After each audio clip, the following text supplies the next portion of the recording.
So in today's show, we're actually going to talk about a little known secret in Japanese karate. Now the reason why this series is called Exposing the Martial Arts is not to be in a negative light.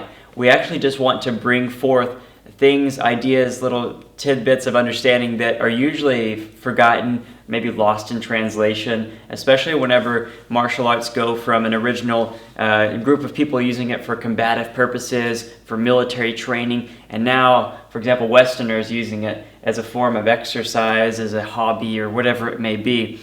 So a lot of things get lost in translation, and so today we want to talk about this really, really powerful truth and secret that if you do understand it, your own karate practice actually becomes so much deeper. And Sensei Jon, head instructor of our GMAU Shotokan karate program, is going to talk about it a little bit.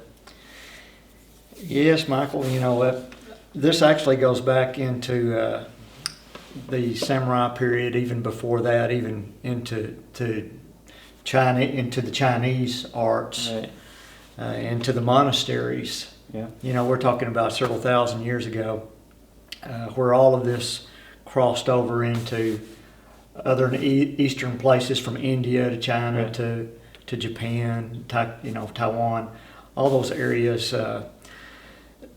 It started out as an internal art, where monks were actually working on themselves, creating forms, yeah. And turned into martial aspects from that.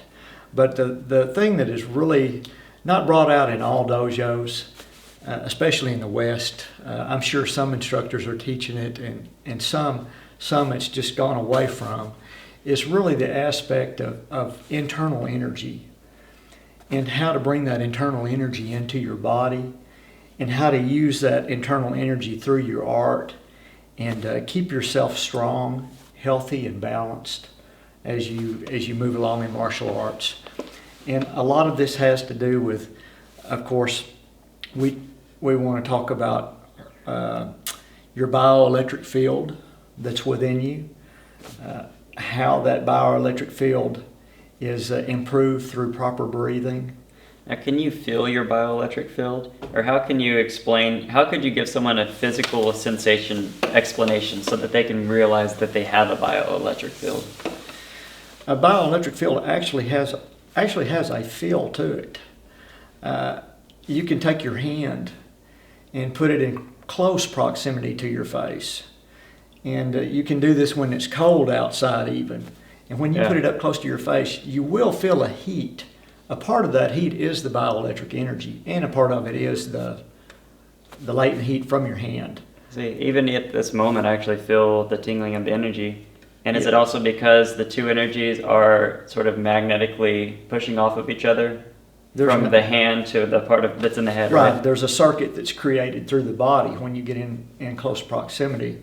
When you put your hands together to pray, you're actually completing a circuit that's within your body. Mm-hmm. That energy circulates in your body.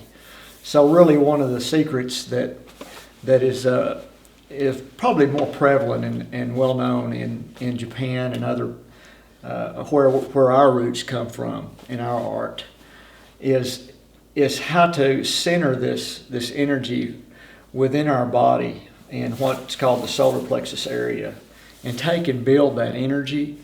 And the stronger you make this battery that's within your body, this solar plexus, which is the energy center, the more energy you have, the more vital you feel. So one of the secrets to this is a lot of times we'll tighten up the center of our body when we breathe energy in. What we're doing is we're placing a focus on the solar plexus region of our body, as well as we tighten up this core. We place our thought and our energy into this solar plexus area, which is our power center.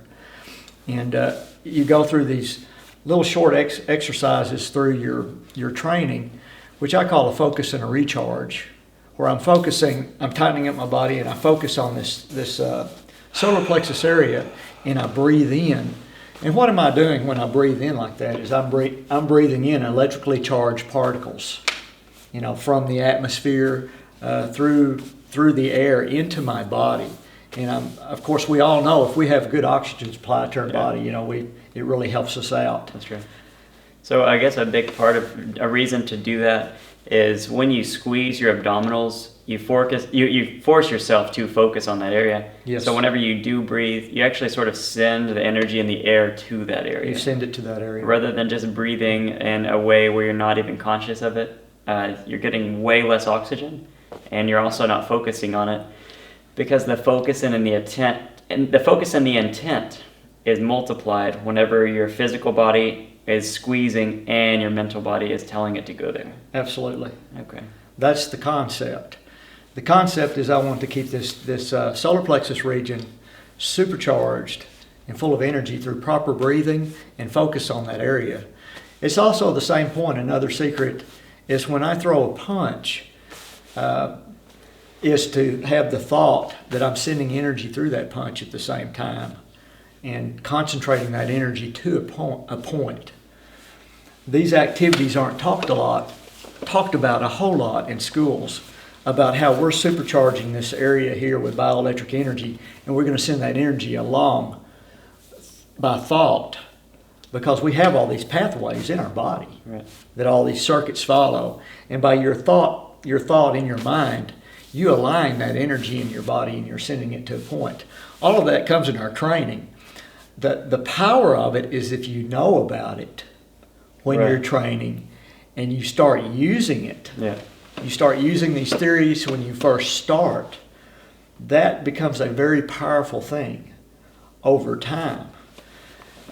If you train for many years like this becomes it's no longer something that I have to think about. It's something that I automatically do when I'm training. And it increases, what I know from my experiences over the years, that it increases my endurance and what I'm able to do and how much energy that I have twofold. I can train much longer, much harder by using these techniques than if I don't.